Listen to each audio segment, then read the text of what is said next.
Hi there. This is Thomas Aaron of Fetch Masters Dog Training in Denver, Colorado, and host of Positive Gun Dog Training Pro, an exclusive online community of people who are trying to train their hunting dogs without the use of heavy-handed techniques or equipment. Welcome to episode 2 and the second part in our Positive Trained Retrieve series. Let's get started.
This video is broken into two parts.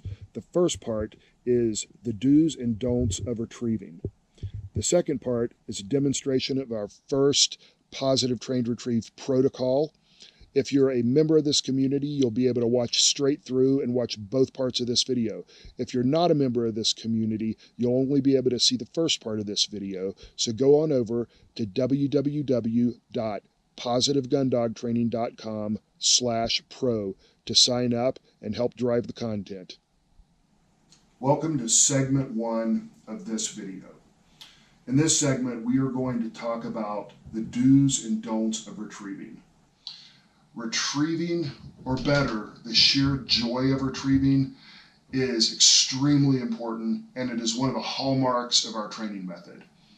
It provides a built-in reward system for your dog.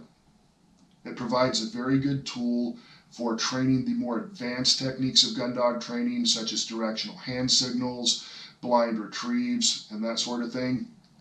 And it also provides a method of exercising your dog that is often far more effective than taking your dog for walks.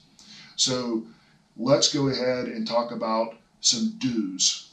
Number 1, always make retrieving a lot of fun. Search for your inner 13-year-old giddy schoolgirl. Harness that. That will help to make the process of learning to retrieve a ton of fun. If you're a dude, just don't act like that in a bar.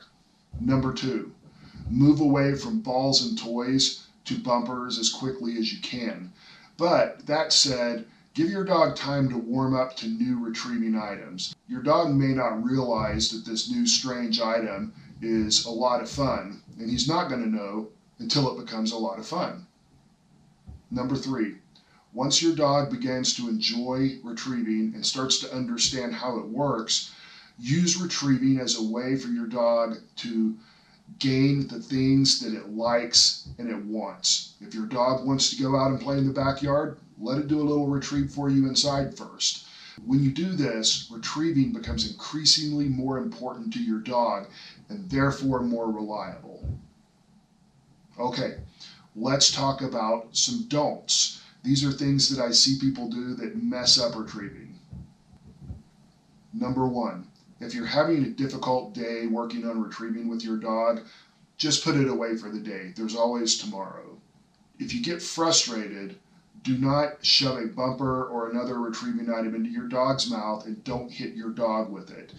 Not only will this cause your dog to dislike retrieving in general, or possibly dislike an important retrieving item, but it can also cause your dog to distrust you. Number 2, do not bore your dog senseless with retrieving.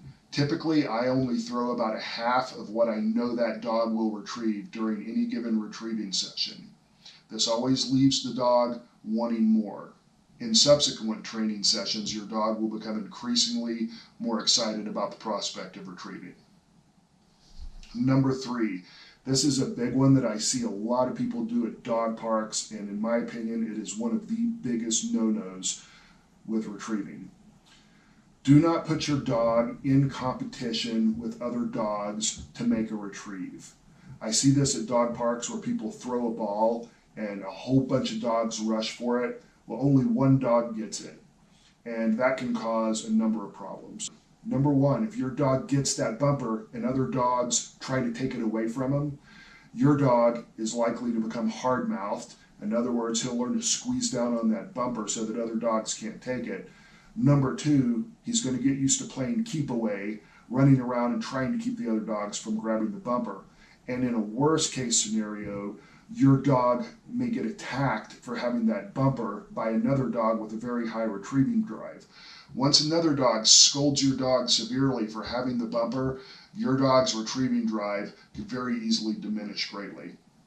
Number four, don't tie gunfire to retrieving until your dog is thoroughly desensitized to the gun. Otherwise, your dog may learn that the bumper or the word fetch are precursors to something very scary. Finally, do not tie obedience to retrieving until your dog's drive level warrants it. Low drive dogs, if you tie obedience into the drive building process, may not enjoy that very much. And if they don't enjoy it, guess what that does to your dog's retrieving drive? It lowers it. So there you go. There are some initial do's and don'ts of retrieving. In the next section of this video, we are going to discuss our first method for acclimating a dog to the technique of retrieving.